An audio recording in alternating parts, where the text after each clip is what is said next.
আজকে যাচ্ছি আমি কলকাতা বইমেলায়, রেডি শেডি হয়ে দুপুরবেলা বেরিয়ে পড়েছি। তো চলো কলকাতা বইমেলায় কিভাবে যেতে হয়, কোথায় হচ্ছে, ডিটেলস সব কিছু আমি তোমাদের সাথে শেয়ার করে দেবো। তো চলো ভিডিওটা স্কিপ না করে শেষ পর্যন্ত দেখতে থাকো। আমি এখন যাব শিয়ালদা থেকে মেট্রো ধরবো করুণাময়ী। তো করুণাময়ীতে নামলেই আমার কলকাতা বইমেলার গেট পড়ে যাবে।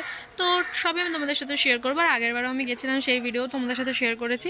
তো চলো বেশি বকবক না করে যাই, গিয়ে তোমাদের সাথে দেখাই। এখন আমি অটো করে যাব কল্যাণী থেকে লোকাল ট্রেন ধরবো, লোকাল ট্রেন ধরে যাব শিয়ালদা থেকে যাব মেট্রো করে করুণাময়ী। তা চলো। One eternity later. আমরা এখন চলে এসেছি কলকাতা বইমেলায়, আর আমি তোমাদেরকে দেখিয়ে দিচ্ছি যে কোন মেট্রো স্টেশন থেকে একদম কাছে হবে, সেটাও শেয়ার করে দিচ্ছি। হয়তো ভিডিওটা পোস্ট করতে করতে মেলা শেষ হয়ে যাবে, বাট তাও তোমরা দেখে নিও, কারণ আমার আসতে লেট হয়ে গেছে। তো এটা হচ্ছে কলকাতা বইমেলার 7 নম্বর গেট, আর এখানে আসলেই তোমার হয়ে যাবে এই যে মেট্রো স্টেশন, আর এই যে 7 নম্বর গেট, এটা হচ্ছে করুণাময়ী মেট্রো স্টেশন, যেটা শিয়ালদা থেকে আসে। তো চলো এবার মেলার ভেতরে যাই। ভেতরটা তোমরা দেখতেই পাচ্ছ কত ভিড়। আমি এসেছিলাম মানডে, যাতে ভিড়টা কম থাকে, বাট তাও দেখছি মারাত্মক লেভেলের ভিড় আছে। আর অনেক অনেক অনেক বইয়ের দোকান বসেছে, যেটা প্রত্যেকবার বসে, শুধু এইবার বলে না। তোমরা আগের বারের ব্লগটাও আমার দেখেছো নাকি আমি জানি না, তখন আমার অত একটা বেশি সাবস্ক্রাইবার্স ছিল না, বাট এখন আমি এই ভিডিও ডেসক্রিপশানে ওই ভিডিওর লিঙ্কটা দিয়ে দেবো। তো আমি ভেবেছিলাম এবার হয়তো বাংলাদেশের স্টলটা আসেনি, বাট সেটাও এসছে। আর একটা জিনিস দেখবে, দেখো চলতে চলতে দেখলাম রবীন্দ্রনাথ ঠাকুর।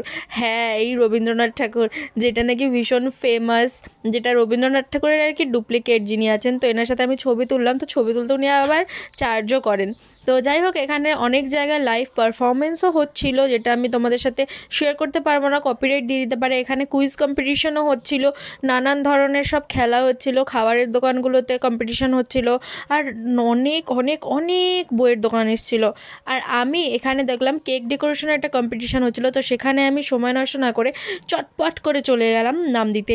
তো আমি নামও দিয়ে দিলাম, আর নাম দেওয়ার পরে আমি কেক ডেকোরেশনও স্টার্ট করে দিয়েছিলাম। আর এই কেক ডেকোরেশনটা করার পরে না, কেকটা আমাকে ওরা ফেরত দিয়ে দিয়েছিল। তো আমার ডেকোরেশনটা কেমন লাগলো সেটা কিন্তু তোমরা ফুল ডেকোরেশনটা হয়ে গেলে দেখে আমাকে কমেন্ট করে জানিও। আর ক্রিমটা এত বাজে দিয়েছিল ওরা।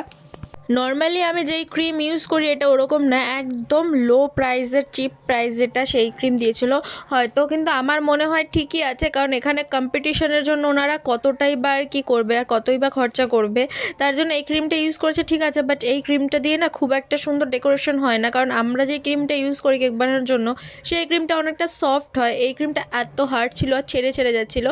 তো যাই হোক, যতটা পেরেছি আমি ততটাই চেষ্টা করেছি বানানোর। এই কেকটা তো আর ওরকম কিছু না, মানে আমাকেই খেতে দিয়ে দেবে। আর চারিদিকে এত লোক ছিল, সবাই তাকিয়েছিল, ওই জন্য ডেকোরেশন করতেও আমার একটু কীরকম লাগছিলো, যে সবার সামনে ডেকোরেশন করবো, যদি খারাপ হয়ে যায়। তবে না, ভালোই হয়েছিল মোটামুটি। আর এই যে আমার কেক ডেকোরেশন ডান, কেমন হয়েছে সেটা জানিও। এরকম বাজে ক্রিমে এটুকুনি করতে পেরেছি আমি।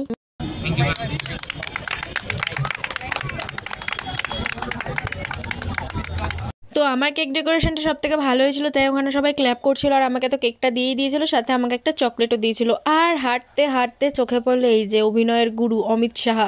ইনার সাথে দেখা করে কথা বলে যা ভালো লেগেছে, জাস্ট বলার বাইরে। উনি একটা অসাধারণ ভালো মানুষ। তো যাই হোক, ওনার সাথে কথা বলে তারপরে আমরা চলে এসেছিলাম বাংলাদেশের স্টলটার কাছে। এখানে সুন্দর ডেকোরেশন করা ছিল, বাইরে স্টলের ভেতরে আর ঢুকিনি, কারণ এখান থেকে আমার কিছু কেনার ছিল না।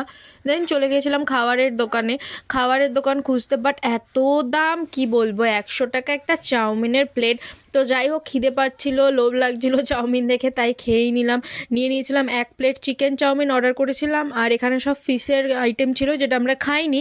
তো এই দেখো, এইটুকুনি চাউমিন দিয়েছে 100 টাকা, বাট হ্যাঁ, চাউমিনটার টেস্টটা কিন্তু দারুণ, মানে অসাধারণ। তারপরে আমাদের ইচ্ছে হচ্ছিল একটা কম্বো খাবো, সেই জন্য আমরা পোলাও আর চিকেনের কম্বোটা নিয়ে নিলাম, যেটার প্রাইস ছিল 150। বইমেলা আন্দাজে কোয়ান্টিটি বেশ ভালো দিয়েছিল, 3 পিস চিকেন দিয়েছিল। আর হ্যাঁ, এখানে খিচুড়ি প্লেটও বিক্রি হচ্ছিল, খিচুড়ি, বেগুন ভাজা আর পাঁপড় দিয়ে 100 টাকা। আর খিচুড়িটা দেখছো তোমরা, দেখে লোভনীয় লাগছে, বাট খিচুড়ি আমরা সবসময় খেলাম না, তো এখানে সব কটা কম্বো ছিল। আর আমরা এখানে এসে দেখলাম এই আর্টিস্টটাকে। অলমোস্ট আমাদের ঘোরা ডান, তো চলো এবার কিছুটা ঘুরে চলে যাবো বাড়ি। আমরা ঘোরাঘুরি করে চলে এসেছি মেট্রো স্টেশন, আর মেট্রো স্টেশন থেকে বইমেলার লুকটা জাস্ট এরকম অসাধারণ লাগছিল। তো মেট্রো থেকে নেমে শিয়ালদা থেকে লোকাল ট্রেন ধরে এখন আমরা যাচ্ছি কল্যাণীর উদ্দেশ্যে। তো কল্যাণীতে নামবো, নেমে দেন যাবো বাড়ি। কল্যাণীতে নেমে ভীষণ ফুচকা খেতে ইচ্ছা করছিল, আর এখন বাজছিল প্রায় রাত 10টা। এই সময় একটা দোকানেই খোলা পেলাম, তো সেখানে দাঁড়িয়ে ফুচকা খেয়ে নিলাম। ফুচকা খেয়ে এখন যাচ্ছি বাড়ির দিকে। তো চলো তাহলে আজকের ভিডিওটা এখানে এন্ড করছি। ভিডিওটা কেমন লাগলো অবশ্যই জানিও, ভালো লাগলো একটা লাইক করে চ্যানেলটা সাবস্ক্রাইব করে দিও। তো চলো আজকের মতন এখানেই টাটা, দেখা হচ্ছে আবার অন্য কোনো ভিডিওতে। সবাই ভালো থেকো, সুস্থ থেকো, বাই বাই।